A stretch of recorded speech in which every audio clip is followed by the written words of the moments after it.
देखिए, आम चुनाव में चुनाव आयोग ने काफी फैसिलिटीज रखी है, बुजुर्गों को लेकर भी, महिलाओं को लेकर भी, सब फैसिलिटीज गिना दी। लेकिन उनके बयान में एक ज्यादा अहम अगर शब्द देखा जाए तो ये था कि प्रजातंत्र को मजबूत बनाया जाए।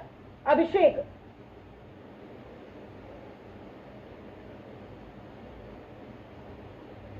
बिल्कुल, लोकतंत्र को मजबूत बनाने के लिए जो जो प्रयास किए जाने चाहिए वह जो है चुनाव आयोग कर रहा है, और ये कोशिश की गई है कि हर मतदाता बूथ तक आए।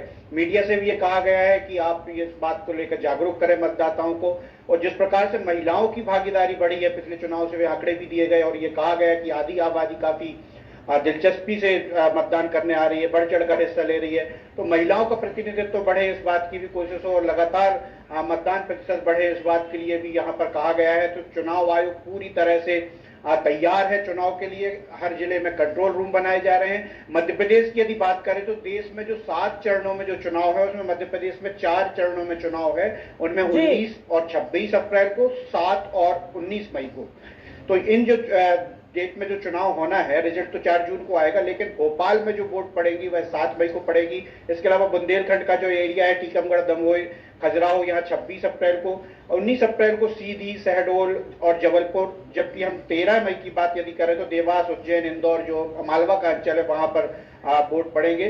तो बहुत से बड़े नेताओं का भाग्य भी जो है वह अब मतपेटी में, इलेक्ट्रॉनिक वोटिंग मशीन में कैद होगा, क्योंकि हम आने वाले समय में देखेंगे दिग्विजय सिंह तो चुनाव नहीं लड़ रहे हैं, लेकिन शिवराज सिंह चौहान जो है वह विदिशा से चुनाव मैदान में, खजुराहो से बीडी शिवराज सिंह की बात कर रहे हैं तो एक प्रश्न ये भी पूछ लेते हैं आपसे। कहा जा रहा था कि शिवराज सिंह जो है वो, देखिए, एक लोकप्रिय नेता तो थे, तभी एमपी में विजय हासिल की, लेकिन मुख्यमंत्री नहीं बनाया गया उन्हें, और कहा गया था कि उनका सियासी सफर जो है वो अब ढलान अच्छी नहीं है।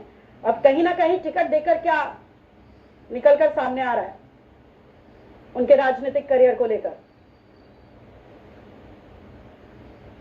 देखिए, जिस प्रकार से उन्हें वहां पर साइडलाइन किया गया था जब मुख्यमंत्री की दौड़ में वह आगे चल रहे थे, और अंतिम वक्त पर जब मोहन यादव का नाम आया था तो काफी झटका जरूर लगा था वहां पर, और एक चौंकाने वाला निर्णय था। लेकिन उसके बाद शिवराज सिंह चौहान ने धैर्य रखा, और वही इमोशनल कार्ड जो हमेशा खेलते रहे हैं वो उन्होंने खेला।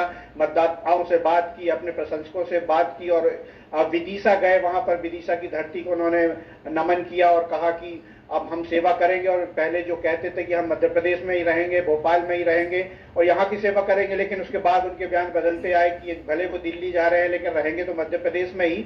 तो अब तैयार है, कमर कस चुके हैं दिल्ली जाने के लिए, और कहीं ना कहीं अब केंद्र की राजनीति के लिए अपने आप को तैयार कर रहे हैं। ये बात अलग है कि जिस प्रकार से पिछले विधानसभा चुनाव में लाडली बहना का जो फैक्टर चला था और उनके इर्द गिर्द जो चुनाव घूमा था, अब ये भूली हुई बात हो गई है, क्योंकि अब एमपी के मन में मोदी है और मोदी के मन में एमपी है। इस नारे को आगे बढ़ाया है, और जिस प्रकार से वीडी शर्मा प्रदेश अध्यक्ष भाजपा के, उन्होंने कमान अपने हाथ में संभाली और मोहन यादव दोनों साथ चलकर जिस प्रकार से एकता और संगठन की मजबूती के लिए काम किया है वह काफी अहम है। और शिवराज सिंह चौहान भी उनके साथ कदमताल करते हुए दिखाई दिए। तो ये बात सच है कि शिवराज सिंह चौहान अब मध्य प्रदेश की राजनीति से निकलकर अब केंद्र की राजनीति की ओर अग्रसर हो गए हैं।